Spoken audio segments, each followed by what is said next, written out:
The day before the wedding, that's when I got the exact gown that I'm going to wear.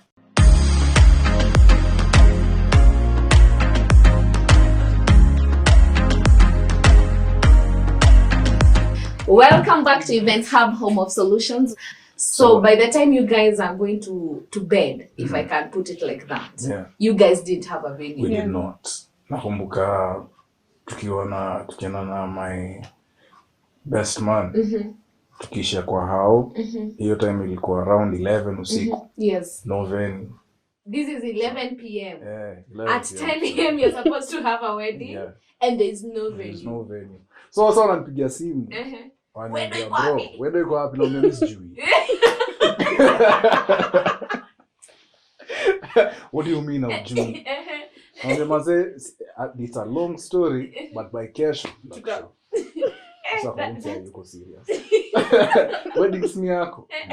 So now everyone is calling to ask because in the group, you know, we had first changed from where we had. Yes, to Grace Gardens. To Grace Gardens. Now on the eve, Grace Gardens, but it's out of bound. Yeah. Wow. So now you have to again tell people, even place because I think someone had said the venue will be communicated.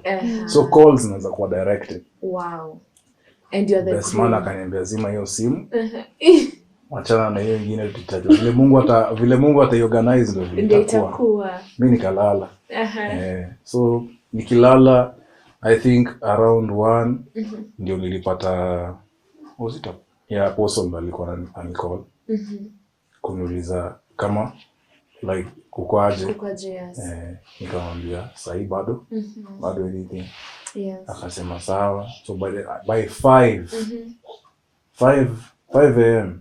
ndio nilikuwa na call na koliwa naambiwa kuna place imepatikana. Now this is 5 a.m. 5 the day of the wedding now. Yeah. Morning. Yeah. Okay. Wow, that's interesting because I'm looking at it from it's 5 a.m. when you're being given news that now there's a venue. Yeah. So this means you don't even know where the venue is. You don't even know how it looks like. Even if it's not in your taste, you're just going to go with it because time is running. What was keeping you guys sane? Because I'm thinking, you know, like you guys didn't have a bridalzilla, like I want a perfect wedding. No, this is my wedding you're talking about. What was keeping you sane to even say we're not going to cancel the wedding?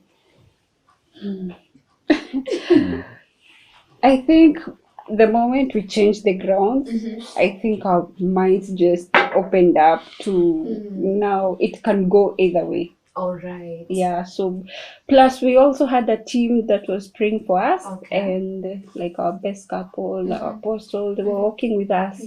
And friends, we had friends who were standing with us. So I think the prayers worked.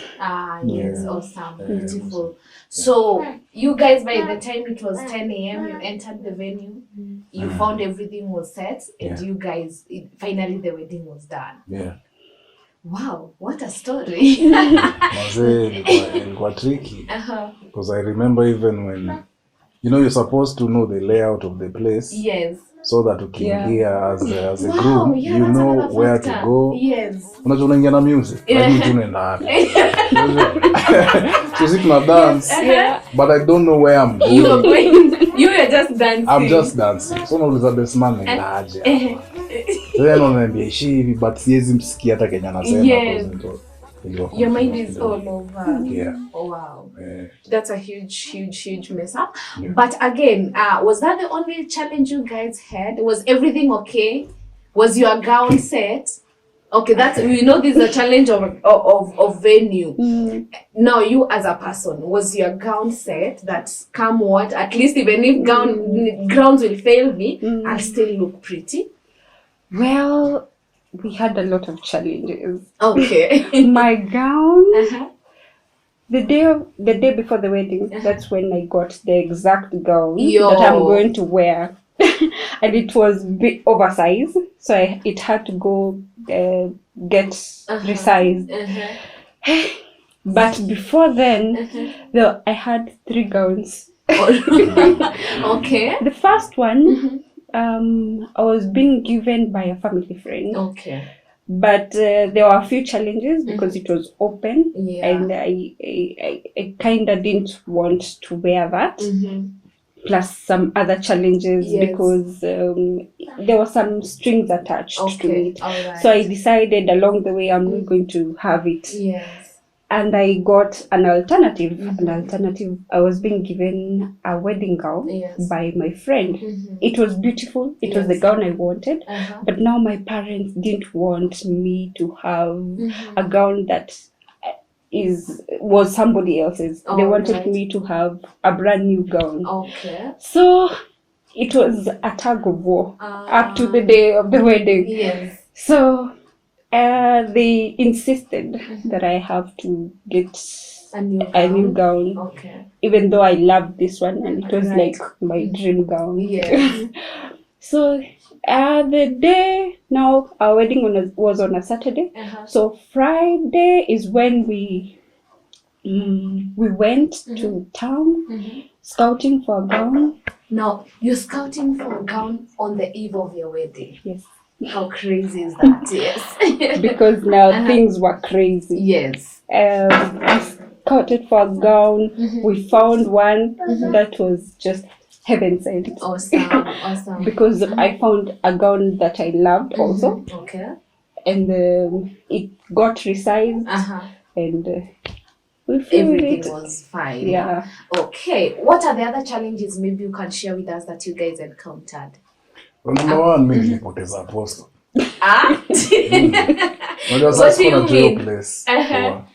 So I remember, now, Apostle is the officiating minister? Yeah. So alinitext kuniuliza how do I get there? And you don't even know where the venue is. I've never been there. You've just been given the information at 5 a.m. that this is where the wedding will be. So you are not clear with the directions. Yeah. So now when I texted him, it wasn't very clear. So badala I don't know if you've ever been to that Thika Road. When you're exiting from the highway ukienda Kahoskari. Yes. Unafaa kupitia chini ya underpass, kwa roundabout. Yes. Kama umeenda. But ile direction mimi nilimpea, yale now the bypass. Whoa. Via confusion ya texting. So number one was I think he came in a few minutes late. After you guys are already in the venue? Yeah. All right. And that was my fault. It was completely my fault. Okay. Yeah. The other thing was sikuwa nimehama. Dude. What do you mean? Where were you taking your bride? We got make plans. We had already gone out. We found a place. Okay. And we loved the place. Yes. But now the only challenge was the caretaker. Alikuwa shinda kila saa kituambia bado sijapiga rangi. Okay. Bado sijapiga rangi. So now I think that 2 days before nilishare na best man. Okay. Best man akaniambia nipatie namba yako caretaker. Basa vile alinitishia namba nilijua siwezi patia juu. Atapiga na kelele. Mwanzo atampigia anze lecture inaweza end up vibaya. Okay. So now what we ended up doing was I spoke to him. Now this is the day of the wedding. The day of the wedding. In the morning. Alikam home. Akanipata hata sijanyoa. Unajua? Yo. Kwa sababu wait, when you're sitting down eat mbuzi. It didn't cross your path like you've not shaved. What happened was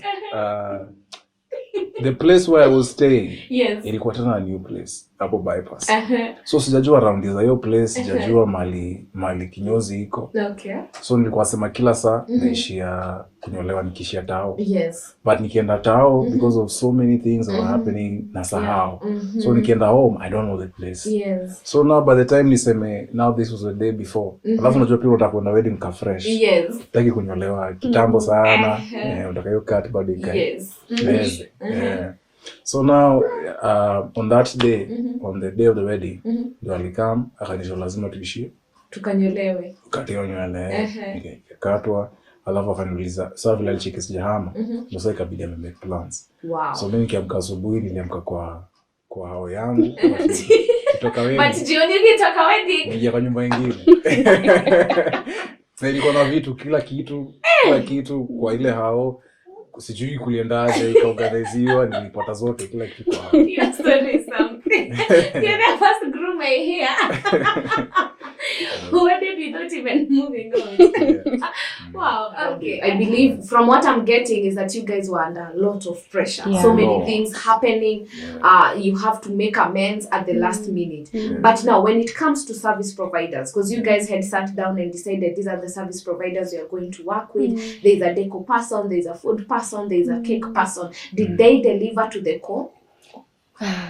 When it comes to like the cake, Yes. the cake man was someone we knew, Okay. and we had seen the cakes that he had done for other weddings. All right. They were beautiful, Okay. but the design that we gave him, he didn't fully execute what we wanted. Okay. It wasn't the design that you guys... Yeah, it wasn't the design that we wanted specifically. All So right. he gave us, it was still beautiful and sweet, Yeah. but it wasn't what we had asked him to make. Did he communicate prior? Like maybe the design you've sent, you're not going to be able to achieve it, but you're going to give you something closer to it? He did communicate, but still we didn't think it would go that Okay. far. Yeah. The difference was noticeable, extremely noticeable, but then Like when you saw it, you're like, oh my God, this was not it. yeah, but I was still happy because it was beautiful. It was beautiful. Yeah. The other thing Awesome. maybe ni manage loose ends. Okay. So, you remember the place where we cancelled? Yes. So there was a bad word that was going around about the venue. So now the lady, the owner of that place, called me Okay. and she was crying. So I remember, you know, I don't know what we did to you, but what you did to us was not good, because that word that you gave ilikuwa defamation. Okay. So ilianza affect in a bad way, because the place where she owned, she also had another story of how she came to have that place, and it's a beautiful story. Yeah. But now to hear that sisi tulikuwa tunakaa watu wanakaa wazuri, tumekula na harusi huko, alafu tunaenda ku spread your bad word, it really hurt her. But the question is, the word that spread, it didn't come from you guys. No. It came from the people who experienced whatever Yeah. that was happening. Yeah. So you're saying another challenge is managing these loose ends, not to... Because now the place where we were to do the wedding, it was like a place where many people from our church had liked that place, loved it. That's the first venue. We're talking about the first venue that you guys were comfortable with. Yeah. So after you guys decided, you know, we are going to cancel on this, there was a word that went out. Yeah. All right, I get. Your bad word. Imespreadwa na this church. Yeah, I get. That's another thing. Yeah. Wow. Okay. All right. we also had deco. You see now the deco that the place where the initial place that we were to do our wedding. Yes. It's beautiful. It had some structures that we wanted to incorporate, but now this place that we had gotten, it was a plain ground. There was nothing. So the deco guys, they had made flowers for us, like the day before, now this Friday. Yes. But and it was a rainy day. Yeah. There were a lot of challenges because they had to move the flowers from the second ground to the third ground. Yeah, to now where the wedding will be. Yeah, so they had a lot of challenges, but I think that story we do not have fully. There's someone there was a friend who has it. Who can give us a backstory. Yeah. All right. And now, since those are the challenges you guys had to go through, the unforeseen circumstances, when it comes to you guys reminiscing your day, what really stood out when it comes to your wedding day? Well, I think we had a lot of help. Many people were willing to help because now the venue had to be set up, the tents had to be set up like that morning, the flowers and everything. Yes. I love the way people just were willing to help. Okay. People will come in, dress a chair, and it looked beautiful. Oh, wow. Yeah. Okay. Plus the other thing I think was vile yani the whole yani the whole thing will end up kukua such a huge testimony. Okay. In a place where even up to now we can still look back and say, yeah, kasi God. yeah, Mlikuwa hapo. Very, yani, as we were, to go through all kinds of emotions, downs, up, but now when it was done, ndo tulianza kuconnect. Like, oh, by the way, kuna ile word God alitupatia. By the way, kuna vile ime, so now everything began to make sense. So tuliona vile yani God alichukua the whole thing, including the prayers that we were making even before we got married. Okay. Kuna prayers that we made. So how the whole thing ended up just being beautiful. We got a testimony and the lady who said that that event looked like it was she thought that us we are like someone watoto wa mtu fulani big because of how, not because of the venue but just because of how the whole thing went vitu vile zilikuwa zinakimbizwa and so many people came. There were a lot of people and also we took after the wedding the rain was so much such that it flooded the roads. We took it as a blessing. It was a sign of blessing. God's blessing. Yeah. Alafu hiyo pesa yote tulipoteza. After wedding. God alikama kai. Awesome. So you didn't feel like, we've wasted 40% on this ground. What will happen now? At least God was, compensating you. Awesome. That's amazing. Thank you so much, Miles and Grace, for sharing your story.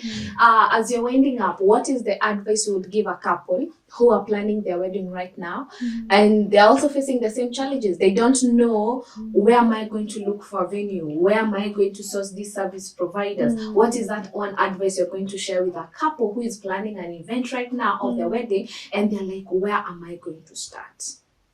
Okay. In terms of venue, you want a venue that consider everyone who's coming. Yes. Don't just say it looks good for me and my bride or for me and my groom. Yeah. Consider people also wanna come. Now you know your family members, you know what kind of people you're inviting. Yes. So consider them so that you don't end up fighting over the day that's supposed to be a special day. Yes. Then another thing, don't fight because you're going to go through. You're going to fight a lot with people. To rub shoulders with service providers. If it is something that you can allow to just to pass, wachana nayo tuipite. That's one thing that I was told when I was going through those motions. Do nothing. Apostle Papi kept telling me, Miles, do nothing, and because God will fight for you. Yes. Yeah.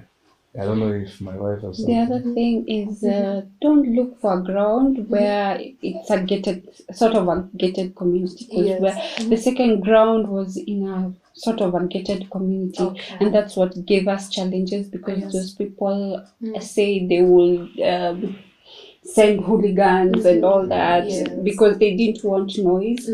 Also, make sure that kuna hiyo history kama kuna weddings zishaifanywa hiyo place. And maybe NEMA because they didn't want any sound pollution or noise pollution or something. Yeah. Awesome. Thank you so much. And that has been our time with Mr. and Mrs. Miles KAHUTHIA. Thank you so much for staying tuned at Events Hub. See you next time. Yay!